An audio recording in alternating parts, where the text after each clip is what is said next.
A'udhu billahi minash-shaytanir rajim. Bismillahir-rahmanir-rahim. Nahmaduhu wa nusalli ala rasulihil karim.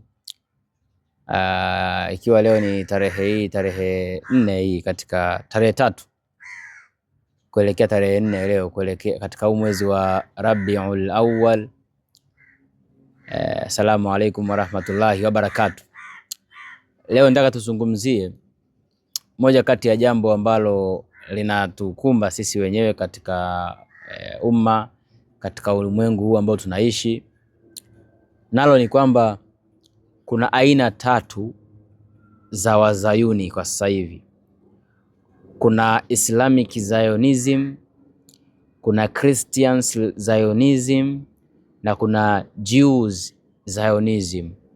Yaani kuna Wakristo wa Kizayuni, kuna Waislamu wa Kizayuni na kuna Wayahudi wa Kizayuni. Ninapotaja uzayuni manake ni nini? Uzayuni asili yake ya neno hili linarejea katika mlima ulioko pale Yerusalemu unaitwa mlima Sayuni. Sayuni, Kiingereza Zayuni au Zion. Sasa sipo hapa kuzungumza habari za mlima, niko hapa kuzungumza baada ya baadhi ya watu kutoka katika Uislamu, kutoka katika Ukristo na kwenye Uyahudi kutoka kwenye asili ya neno hili na kuja kulitumia kama vuguvugu la kisiasa na kijeshi na kiuchumi. Uzayuni kama vuguvugu la kijeshi na kiuchumi na kisiasa ulizaliwa rasmi mwaka 1897 baada ya mkutano mkubwa wa Kizayuni uliofanyika pale Uswizi chini ya kiongozi aliyekuwa akiitwa Theodor Herzl. Hapa ndiko palikofanyikana mkutano uliokuja kuamua kuzaliwa uzayuni mpya, sio ule uzayuni wa kiasili wa kwamba ni mlima. Huu ni uzayuni wa kiitikadi ambao ajenda kuu ni nini? Ajenda kuu ni kuunga mkono Wayahudi kurejea Yerusalemu. Wayahudi walifanya kufuru mbele ya Mungu na walipata laana iliyopelekea wao kutawanyika katika ardhi makundi kwa makundi. Qur'ani imeripoti hilo katika suratul Araf aya nambari 166, 167 mpaka 168, ambapo Allah anasema tuliwafarakanisha katika nchi makundi kwa makundi, na ikawa ni haramu kwao kurejea tena Yerusalemu, ila watakuja kusaidiwa na Yajuja wa Majuj.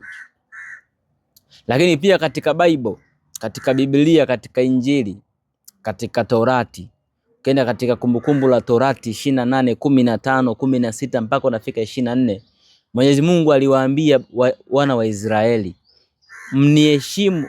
Yani walipewa ile ardhi kwa sharti moja, mnitii mimi, sharti la utiifu kwa mimi Mola wenu. Lakini mkigeuka basi tutawaangamiza, tutawafanyia laana, tutawafanyia shida, tutawapiga, tutawaletea watu watawapiga na kuwafanyia mabaya katika nchi.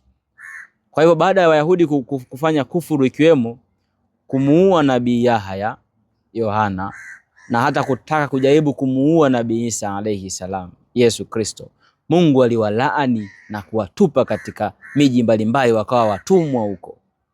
Akasema kurudi kwao hapa itakuwa ni mmoja katika ishara za kiyama, na hawatorudi ila mpaka watakapofunguliwa Yajuja wa Majuj. Hasa baada ya hii harakati ya uzayuni kuzaliwa mwaka 1897, ikaanza kuenezwa ulimwenguni. Walioanzisha harakati hii walikuwa ni Wayahudi ambao sio wale wa imani sana, ni Wayahudi ambao wana itikadi za ni watu ambao wana itikadi za kufuru tu, kama ambavyo walikuwa babu zao wakati anakuja Yesu, wakati wa Nabii Yahya. Ni Wayahudi ambao ni mamluki. Wakaanzisha hii harakati, kisha wakawa wanatafuta sapoti. Wakapata sapoti ya kwanza ya Wakristo, na umoja wao ukaundwa rasmi karne ya 20 mwishoni hapa. Umoja huu uliitwa Judeo Christian Alliance. Umoja huu ulitoka Uingereza na ulipata nguvu kuanzia mwaka 1917 wakati ambapo tamko la waziri wa mambo ya nje wa Uingereza ambaye alikuwa pia ni Mkristo wa Kizayuni alitamka wazi kwamba tunatoa ardhi, tunataka tuwarudishe Wayahudi katika ardhi yao ya Yerusalemu. Asa umoja huu wa Kikristo na Wayahudi ndio ulioanza kale sana. Walikuwa na umoja huu wa Kizayuni. Mkristo aliyekuwa katika uzayuni huu naye aliamini kwamba ili Masihi aweze kuja lazima Yerusalemu kuwe kuna Wayahudi, taifa la Wayahudi Yerusalemu ndio limesimama. Hiyo ni itikadi ya Kizayuni. Hiyo ni itikadi ya Kizayuni kwa sababu uzayuni kiini chake ni hamu ya kutaka kurejea wapi? Yerusalemu, sehemu ambako waliharamishiwa kwa sababu walikufuru. We Mkristo, Uyahudi na kutawala Yerusalemu we havikuhusu na havitokusaidia kitu, kwa sababu kuja kwa Nabii Isa Yesu Kristo hakutegemei Yerusalemu kuwa inatawala kwa ajili yake. Atakuja ataikuta Yerusalemu inatawaliwa na mpinga Kristo Masihi Dajjal.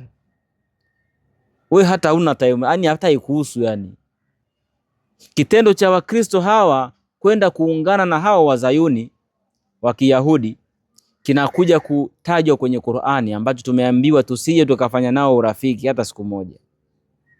Katika suratul Maida aya nambari 51 Allah anatutahadharisha, ya ayyuhalladhina amanu, enyi mlioamini, msifanye urafiki na Wakristo na Wayahudi, baadhi yao ni marafiki wao kwa wao.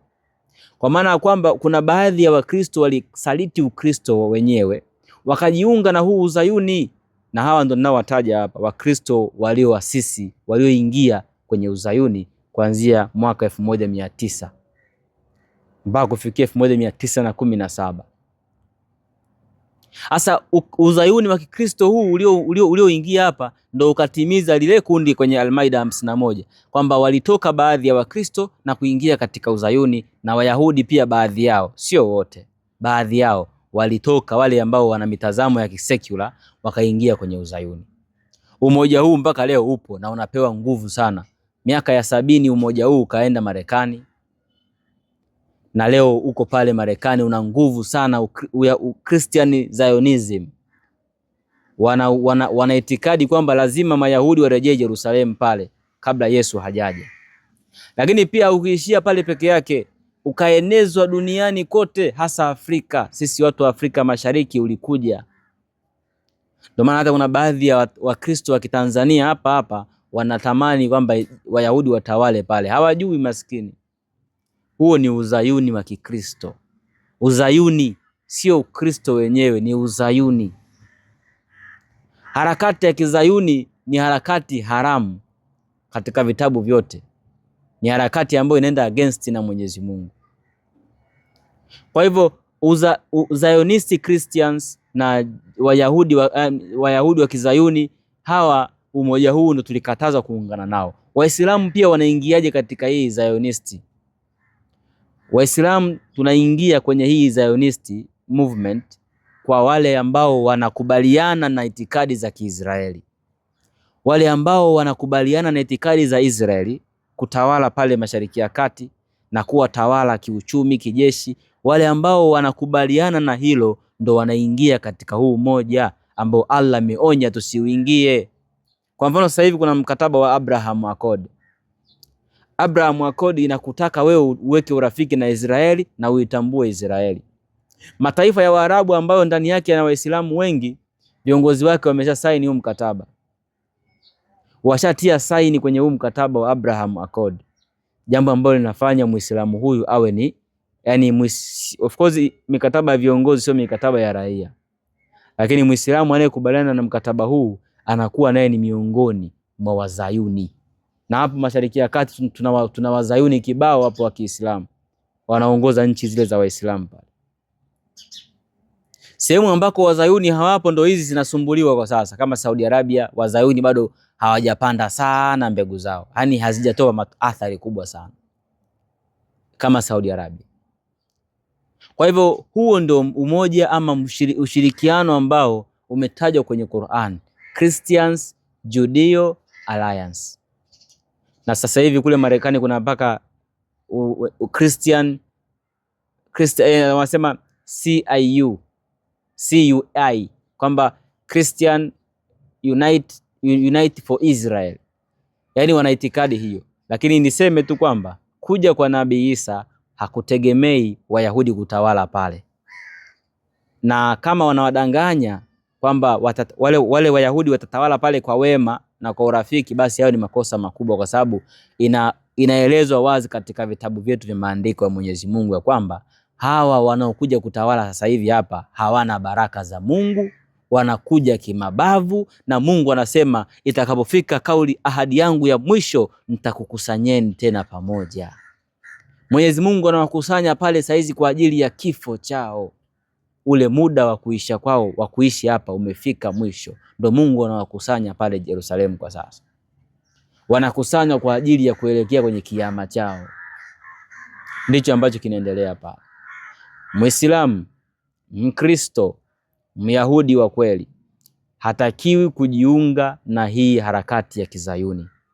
Pindi utakapoingia kwenye harakati hiyo ya kusapoti taifa la Kiyahudi la Israeli kwa sasa ndio liweze kutawala pale, ukawa nayo unasapoti kwa mapenzi, basi na wewe unakuwa ni Mzayuni. Unakuwa ni Muislamu ila ni Mzayuni, unakuwa ni Mkristo ila ni Mzayuni, unakuwa ni Myahudi ila ni Mzayuni. Utapata adhabu mbele ya Mwenyezi Mungu siku ya mwisho. Tutahadhari sana na hii harakati ya Kizayuni. Kaa nami pamoja inshallah kwa ajili ya darasa zingine zijazo kuhusiana na zama za mwisho hizi ambazo tunaishi, kipindi ambacho kina matukio mengi sana. Mwenyezi Mungu atusimamie na atuweke pamoja. Assalamu alaikum warahmatullahi wabarakatuh.